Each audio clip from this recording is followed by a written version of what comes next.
Make some noise for your host, Kid Copious.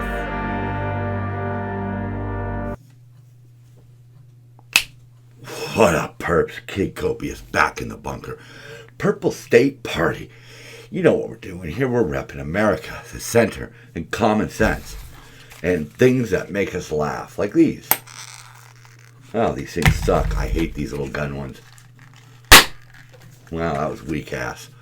Now to get some new stuff. Anyhow, let's kick this show off. Woo, wipe them glasses. Bam. So, the title of this episode, as you can see, is Year of the Brandon. It's a movie, Year of the Dragon. But anyhow, so why did we get into this? Why did we title it this? Well, because today is officially the end of 2021, the beginning of 2022. However many that adds up to, I don't know. I just like doing that. And as you can see here, we've lost a lot of trust in things. Things that were flattened since 2020. Trust in public health, trust in the government, scientific debate, on and on and on. You can see it right there. I don't need to read it because you can read. You know, I hope so. Logic and rationality. Everything that was flattened except for the curve. Yeah. But here's the year of Biden right here. You know, I don't care so much about the coronavirus deaths. I don't.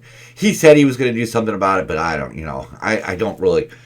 I never really expected Trump or Biden to be able to do anything about it. It's a virus. It's, you know, Mother Nature is bigger than man, and you know, COVID is totally proving that. You know, there's nothing we can do. I mean, I think it goes the same for climate change. 14,000 Americans stranded in Afghanistan, 42% approval rating, 35 vacations, trips to Delaware, 10 interviews, 6.8 inflation, 4 booster shots, 3 Afghan citizens falling from planes, and 1, let's go Brandon, fuck Joe Biden. Was just yeah. Really, that sums up his year. I mean, it had some highs. I mean, there were some concerts that I got to go to, me and the family, and we were able to do a few more things this year. You know, so there were a few ups, you know, but mostly downs, you know. And fittingly, the year ended with Betty White dying. I was with my family at a mall. I was purposely avoiding the phone so that I wouldn't read anything that would get me upset. You know, get me all, whatever, off on a tangent. So I went outside to have a smoke, and that's where I read that Betty White had passed. You know, she was a very special lady, had a very deep spot in my heart. Growing up, you know, on sick days from school, and I had a lot of them because I was a sick child, pneumonia, things like that. You know, the match game. Betty White in that number 6 chair, man. You know, following her through her career after, you know, Match Game and all that, and, you know, seeing her on some of the shows that were contemporary at the time of my childhood, you know, and later on in life, Golden Girls, Hot in Cleveland, and just, you know, appearances here and there. You know, this was a badass lady. She has some good advice right here. You know, why do some people say, grow some balls? Balls are weak and sensitive. If you really want to get tough, grow a vagina. Those things take a pounding. That sums her up. But for me, the special place that she has in my heart was earned when my daughter was very young. We finally were able to take her places. And, you know, my wife and I had sort of boxed ourselves in raising the baby. We took her to a few botanical gardens and things like that, but we were really still very, you know, paranoid and overly protective, I guess. Could be a good way to describe it. But we decided to venture over to Universal City, walk, and go to Pink's and get some hot dogs, the iconic Pink's. And we got there, and my daughter was still at the age where she didn't fully understand, you know, customizing orders and stuff. And she was throwing a temper tantrum because all of the hot dogs came with stuff on it she didn't want. And she didn't understand that you could order it plain. And she's throwing a temper tantrum, and all of a sudden she stops. And she's like, I'll have that one. And she points up to a sign, and it said the Betty White. It was a plain hot dog. And after we got that hot dog, we had a fun time just walking around, shopping, doing all of that. And if it wasn't for her simple practicalities in life, that day would have been horrible, because my daughter knew how to rage when she was little. She still does, but man, little kids. But Betty was a true treasure. I have an Aunt Betty who's up in heaven, and she reminds me a lot of Betty White, and Betty White reminded me a lot of her. And yeah. It's a terrible day. It's a terrible day, and it was a terrible but fitting way to end 2021.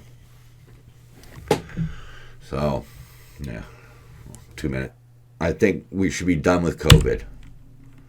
But we're not, because this is brand new. After acknowledging that cloth masks don't work, LA Public Health wants kids in N95s. Okay. So, where are the problems with that? Well, love this guy's icon. Hobbs right there.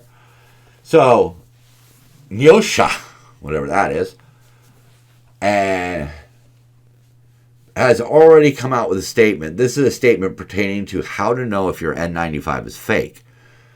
And the recommendation for use by children is one of the red flags, because they're not approved for use on children.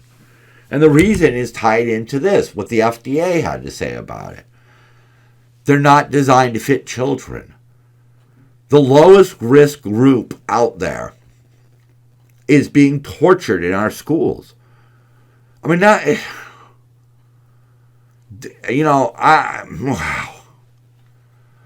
don't know how. I'm just so thankful that my daughter is already doing online high school. Because I don't have to deal with this public school bullshit. But I don't know what I would do if I was in that position. I don't know what that's very difficult, And let's look at those numbers. 302 kids died in Chicago last year. 214 kids died of COVID under the age of 17.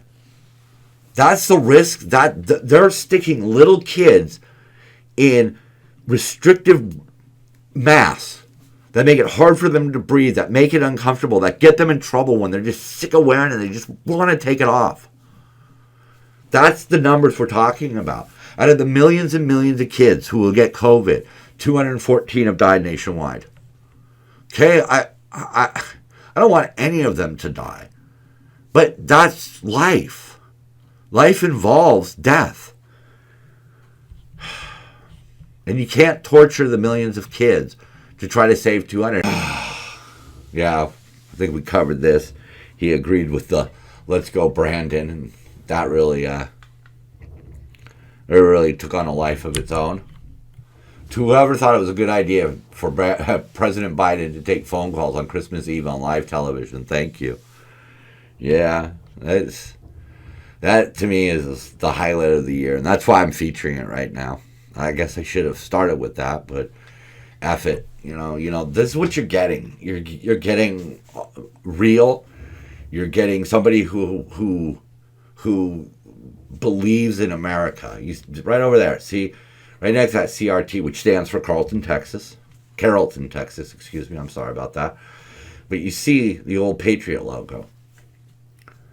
That's who I've been my entire life. My grandparents, my parents, and my own personal interests in life were the Minutemen, the Revolution, the Declaration of Independence. That's why I say let's go, Brandon, because this motherfucker and the people who are controlling his strings, I don't think they're American. I think they're the fucking British in this scenario. And this is what I've got to do, man. I gotta unleash my Patrick Henry a little bit, man. Give me liberty or give me death. I don't know how to be anything else other than that rebel. We're looking at a lot of people are saying we're looking at a Democrat bloodbath. Republicans are just going to sweep in 2022. And if you're like me and you don't trust paper ballots and you think they're going to aim for the paper ballots, well, here's good news. See, if they can line up to get a COVID test, they can line up to vote. If they can show a Vax card to get into a grocery store, they could show ID to vote. Okay? So, boom, we've saved it all. Everybody will vote in person, and they will show their ID, and we will have confidence in our elections again. You think that's going to happen? No. No. We already know. Because at the end of the day, I think the political parties, both of them, but especially the left, really don't give a shit if we're confident in the election. They just want the victory by any means necessary. I mean, he's not even a year into his term, and he's already admitting defeat.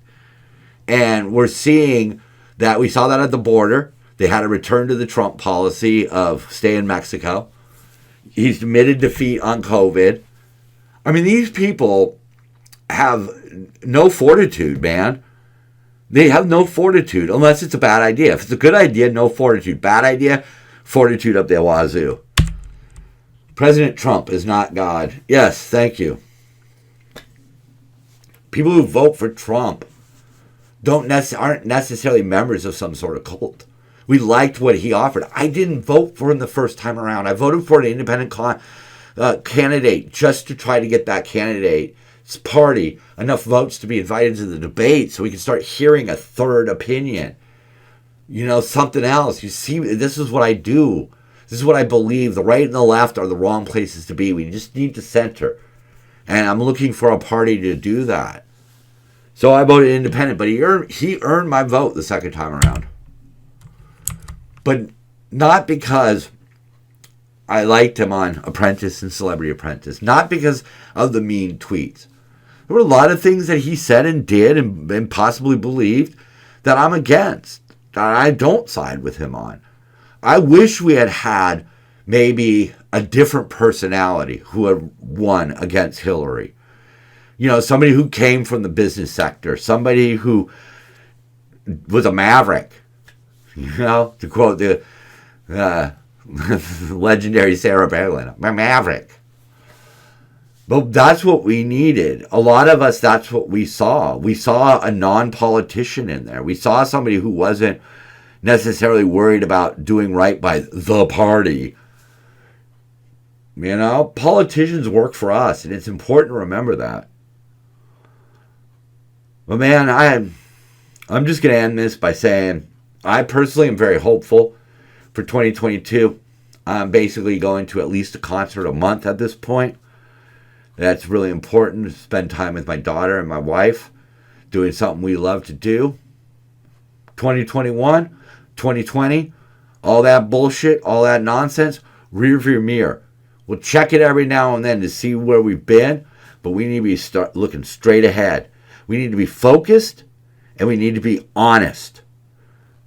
Okay? That is the two most important things that we need to do as either people on the right or people in the middle. We need to be focused, and we need to be honest. Peace, y'all. Copious out.